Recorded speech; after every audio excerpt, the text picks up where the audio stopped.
America, we here at the Funky Academic are going to start doing the occasional book review, mostly with contemporary philosophy with an eye towards helping the audience address justice issues. This episode is on How Propaganda Works by Jason Stanley. Stanley is an epistemologist at Yale. That means he studies knowledge. It's one of those books that's launched 1,000 panels and discussion groups and conferences. I'm going to go through a few of the argument's moves.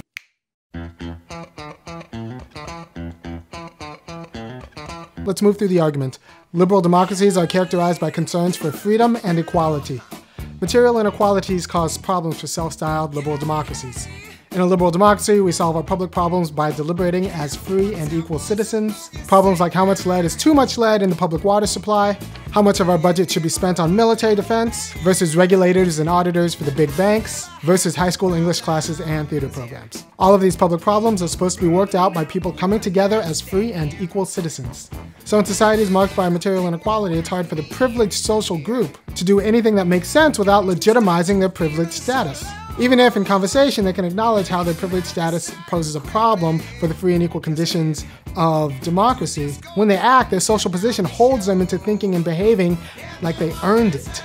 This is a nice point that Stanley rehearses about political ideologies. It's not merely a matter of a person's mental state that keeps them being resistant to revising their opinions. So even if we adjust a person's mental states, their social position will have them acting along unjust lines in a way that's not amenable to argument. These material inequalities are legitimized through propaganda. Now, that's the content of media in schools, but also the structure of our institutions, including our media in schools. For example, funding mechanisms and pay structures, the existence of selective enrollment public schools and the Common Core, the relationship between the journalists and the politicians they're supposed to critique and address. What is important is that this media is the vehicle through which the negatively privileged come to believe that the privileged folks have actually earned their privilege. So even the poor and those who care about political equality come to believe that, a politician earning $250,000 for a speech to lobbyists is perfectly appropriate. That politician may have earned it, and that the exchange of money does not jeopardize the banker's political relation with the politician relative to the teacher's relation to the politician who may have earned $250,000 over the course of 5 or 10 years. Not only will the poor believe this propaganda, but they'll believe it in an ideological way, that is, a way that is resistant to rational revision. So how does propaganda work? Lots of different ways. First, let's take the interest relativity of knowledge. In general, the more interested you are in the issue, the more evidence you're going to have to produce in order to show that your knowledge claim about the issue is not tainted by that interest. This works extremely well for people of privilege since they don't have as much invested in justice issues. The increased burden is put on the negatively privileged group that's trying to win some measure of freedom and equality with the privileged group. Another way, for example, is that many words have an at-issue meaning and a not-at-issue meaning. For example, when I'm talking to another wonk about welfare, I'm speaking to the state-subsidized infelicities in the employment market, while those programs connote to me farming subsidies, educational subsidies, banking subsidies, and Social Security. But the person speaking to me, when they hear the word welfare, the image that comes to their mind is precious.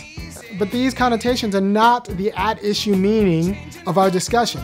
They just come along with our discussion. But I can't challenge your not at issue meaning while I'm discussing the issue. So that's why not at issue meanings that come along with the words we use when we discuss political artifacts cannot be effectively challenged in a hostile media environment. If you're going to challenge not at issue meetings, you have to control the media. So the book goes on to rehearse a litany of arguments on how stigmatized groups are positioned to adopt the ideology of the social and political life that justifies their degradation. And also, when the ideology is in the minds of their oppressors, it keeps the oppressors functionally ignorant of the damage that the oppressors are doing to others.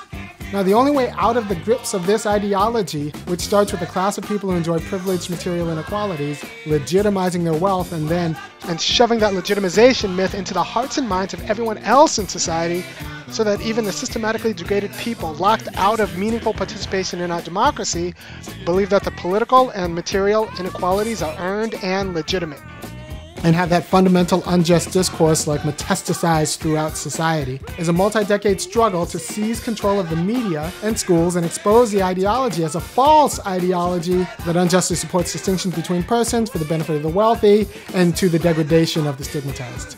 To recap, Jason Stanley wrote How Propaganda Works. The book argues that material inequalities figure in accounting for harmful ideologies. Harmful in that they are premised on unjust distinctions between persons, and ideological insofar as these beliefs and practices are resistant to rational revision. In a liberal democracy, the ideology uses the vocabulary of freedom and equality, the vocabulary of liberal democracy, in order to legitimize markedly anti-democratic processes. For example, as schools tell students that they're prepared to be responsible citizens, but neglects to teach them how generational wealth that is still in America, that is created by racial discrimination and white supremacy, also leads to generational poverty that is still with us. And any student who matriculates through this ideology is ill-prepared to be a responsible ally in redressing state-sponsored racial degradation. The only way to mitigate the harmful effect of ideologies is to seize control of media and schools and put these resources in supporting the quality of civil rhetoric that can redress harmful ideologies, undergirding life in a democratic state that supports massive material inequalities. Thank you for taking the time to watch this latest episode of The Funky Academic. If you have any questions, please shoot me an email, and if you like what you see, please find me on Facebook or follow me on Twitter. Thank you again, and take care.